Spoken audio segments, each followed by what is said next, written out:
son was younger, I'd be afraid, like, oh, what are they going to do if they think I believe that? Are they going to think I smoke pot? But so many people really, I mean, you can have someone that would never go near marijuana in their life. They would never smoke it, never touch it. But they agree, because of all these reasons we talked about today, that absolutely the law needs to change. And then the next step is like, well, why don't you just call your representative and tell him? You know, I did it. I called and I talked to him, and you know, he was really cool about it, and I felt like, wow, I actually am making a difference in my state. And you know, this government is so crazy right now. The world's broken. Look at everything that's going on in the news. This is like a little thing that I can actually do to help make a positive change, and just encourage the people you know to do that. I think at the end of the day, the bottom line, that is the most important thing, is talking to representatives, encouraging other people you know to do it. You know, we want to have a lot of these meetings and teach as many people as possible about it, because that's basically the only way, is that the legislators have to pass these bills, and we just have to convince them to do it. Yes. Yes, Texas is not a state that legally recognizes petitions. You can still get the petition done. Your friends and family aren't as passionate, but they do agree. Right. They don't have time to come today. They're not going to go vote for it. You make a petition anyways. Right. And you take a copy of those signatures or email a copy, because what I did, my cousin killed himself from PTSD in Kansas. We started a petition on change.org. We presented it to his representative, Right. and after that, he made changes. Right. But we had asked for the changes before we had the petition, and he didn't do anything. So it does count, even if it's not legal in Texas. So go ahead and get you a petition. Yeah, I would definitely encourage you to do anything that you feel moved to do like that. Absolutely. Okay. Yes. Case in point is constitutional carry.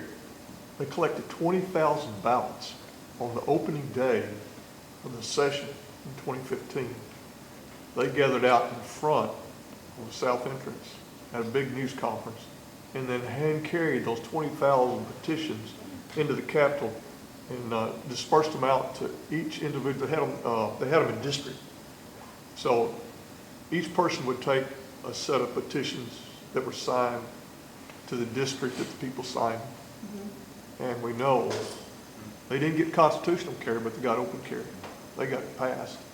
So it could be very effective. It's a really good idea if somebody can spearhead it. You know, I think that one thing that's really important is just the media coverage of this issue. I mean, you see news stories all the time about some aspect of cannabis legalization.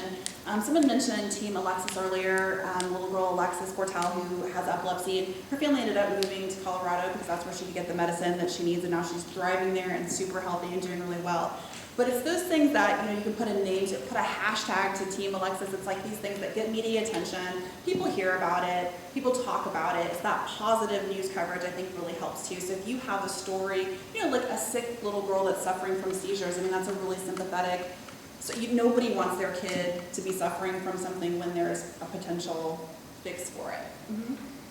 Is there also a possibility or a way for us to pursue legalization also through the market in a way, like to gather statistics and, you know, to look at the Texas economy and see what areas are lacking in revenue that, you know, marijuana could help in legalization, even if it's just medical? Yeah, and especially in Texas, you know, we're an agricultural state, and I think that that's something that maybe you could look into to talk, if you want to talk about that specifically with your representative.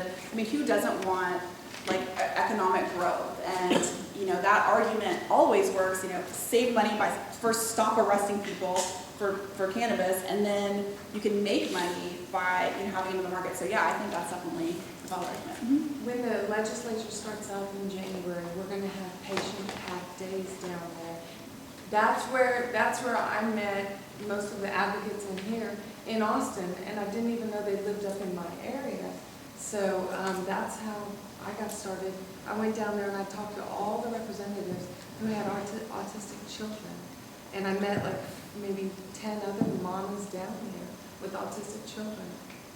Yeah, it's really great when you realize that there's so many other people that just are having the same experience as you, and there's, you know, power in numbers. And when we were talking about talking to our representatives, the one thing they say to us is, does it work? You know, oh, it's illegal in Texas. You know, that's what we say we can't. But they want to know, does it work? Will they take evidence from other states that they are able to use it? Because that's the point, does it work? You can say yes. That's our There's only. cases in Colorado, there's cases And in there's California. other countries have done studies that show efficacy, and yeah, we kind of have to pull from other places. And I think especially if you're like, bring it to your doctor if you have a medical condition. This kind of goes a little bit outside of the lobbyist focus of this meeting, but if you go to your doctor and you're like, I found all these studies that my specific condition can be helped, like, what do you think about that? Do you think this is, what do you think? And maybe they haven't ever heard of that, they read it, and maybe that's another way to open up a dialogue with your doctor. They take copies of it. I take copies to the doctor. Right, and then you can leave it with them and they can read it. Yes. I think the other tactic that y'all need to think about is pre-filing bills. You can pre-file in Texas by December. So before the legislature. I think they do, I mean, I don't There's know. no y'all, there's only us. Yeah. If you want, that's something we need to focus on, then we all need to do it. We need to find a Quick one. representative, Yeah. someone to represent our bill. Yeah, I mean, see, that's a good point. It's like, we're just people just like you guys standing up here. We just decided, like, why isn't anybody doing this? I guess we better do it. I guess we better make a nonprofit grassroots organization to legalize marijuana in Texas. But I mean, DFW NORML, it's everybody in this room. It's all of us working hard and talking to our representatives and going down and going to Austin and getting on the bus at 6 in the morning and talking to people and, working with your representatives to convince them to file this bill. And some of us have more time than others. Some people are lucky, like, they can say, oh, well, I work from home, or, I have all this freedom. I personally don't have a ton of time, but I want to do what I can. I'm working in a school, but the summer I'm not in school, so I'm here, today talking to your representative. So anything that you can do is absolutely helpful and necessary. Yes. I just wanted to comment about your autism message that you mentioned earlier.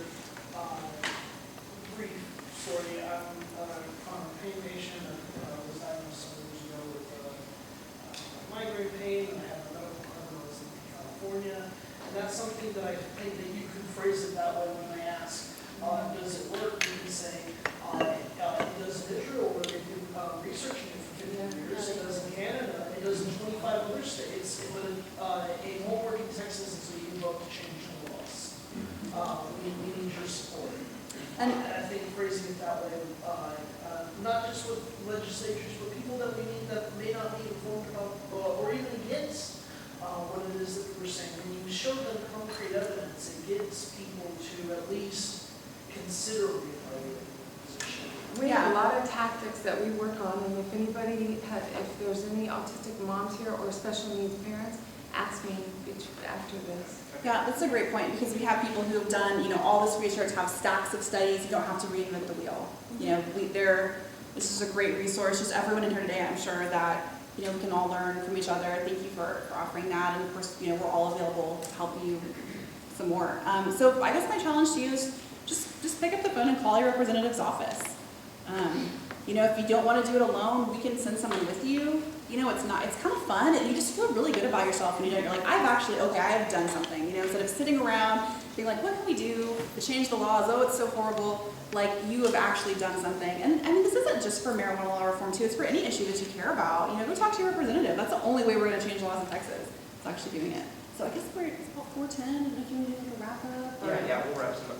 Let me ask, how many people have spoken to their representative before? I've spoken today. On the phone only? Oh. How about in person? How many people have been to Austin to speak at the Capitol with your rep? How many been once? Twice. 3 times. Did anybody ride the bus with us to Austin? It was fun. Yeah. Okay. Would you ride a bus with us to Austin? Yes. Yeah. Okay. So one thing, it's because I've done this a few times. One thing that enough people don't realize is you can go in with too much ammo and you can overwhelm this person. And that's the wrong approach. 2 or 3 very good points is plenty for some of these people. You don't have to walk in with studies. Go in with an understanding of what you want to talk about and your 2 or 3 main points you want to make. Because you want to walk in and feel like that they're respecting you and your time, and that they can say the same thing about you. That you're not coming in to just waste their time, or tell them something that they've already heard, or maybe something that they don't even care about. But if you go in and you respect their time and know exactly what you're going to say and cover it, then it's going to be a little bit different situation than if you're going in and turning this into a protest. Okay, because it doesn't have to be that. Even if they don't agree with you, it doesn't have to be that. You can have a civil dialogue with these people because they're paid to do this. And so you don't have to be afraid, because I was like Elisabeth was saying in the beginning, I thought surely they were going to send the cops after me, the weed guy. Nope, hadn't happened yet. And they know they could probably kick my door in at any time and find a misdemeanor amount of pot. Do they? Nope. Why? Why can we do that? Because we're going about it the right way, I think. And so if you go in with confidence in your message, and maybe some backup like Elisabeth or me or anybody else who love to talk to representatives about this, it's a different conversation. It's not one that you have to be afraid of. It's a bit thrilling in its own weird marijuana nerd way.